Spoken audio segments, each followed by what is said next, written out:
Hey everybody, Andy here at Audi Upgrades. Hope you're well. It's July 2024 and I've just completed the retrofit of the genuine intelligent park assist function into this 2020 Audi SQ7 4M. Now, there is some prerequisites to this to make sure it works. You have to have the 360 camera system in the vehicle already or retrofitted. You have to have adaptive cruise control. Obviously the facelift model of the vehicle, so with the touch screens and things. And if you have those two components, then the intelligent park assist can be retrofitted and activated.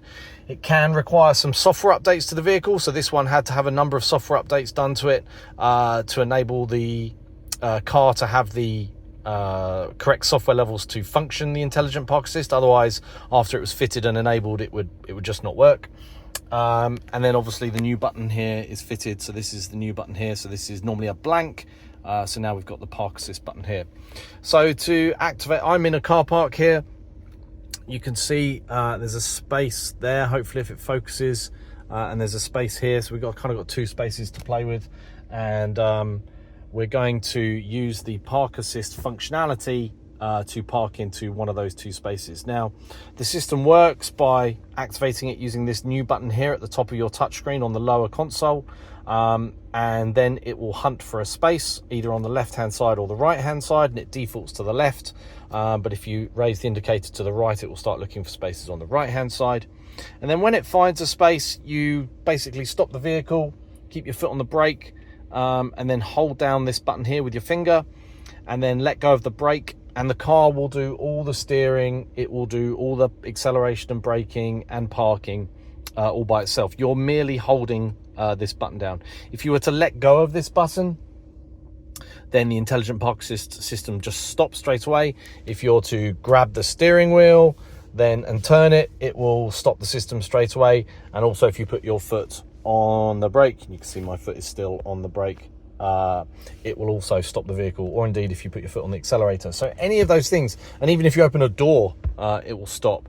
So you're always in control. But yes, we're going to try and park in one of those two spaces and see how that goes. So we're going to press the button here, and you can see it's kind of on the search for spaces here on the left hand side, where you can kind of see this kind of beam shining out here. So if I put the car into drive, it is on drive already, I've just got my foot on the brake, and I'm just going to roll forward. So here I am just moving forward, and I'm trying to do this while filming, so I'm keeping more an eye outside the car rather than the screen on my phone. So you can see it says take your hands off the steering wheel and hold the Audi AI button, which is this button here, to start the parking procedure.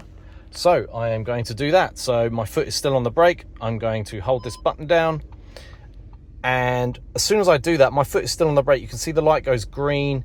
You can see the guidelines of where the vehicle is intending to go is displayed on the screen, and the indicator is flashing left to show that I'm parking to the left. So my foot is still on the brake.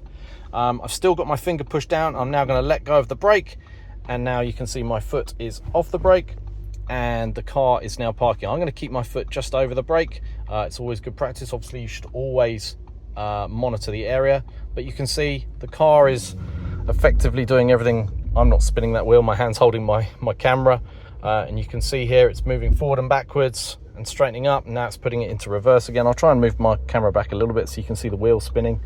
And I'm monitoring the area around me as well. You should not just assume the car's gonna not have a problem. And you can see it reversing back there, and it's gonna stop before the wall. And there you go, you can see park pilot ended, please take it over. And I've still got my finger on here, and you can see the light here has gone red to show the system has finished, and I can let go. And there we are, the system has effectively parked itself, or the vehicle I should say has parked itself. And you can see I'm now in between these two vehicles here, this one out here and this one out here. So it's a really good system, it's really useful to have. But yes, you do have prerequisites of the 360 camera system and adaptive cruise control. Adaptive cruise control, if you're not sure whether you have it or not, you will have this little switch here on your cruise control stalk. You have the distance plus and minus. If you don't have this little distance plus and minus, then you don't have adaptive cruise control.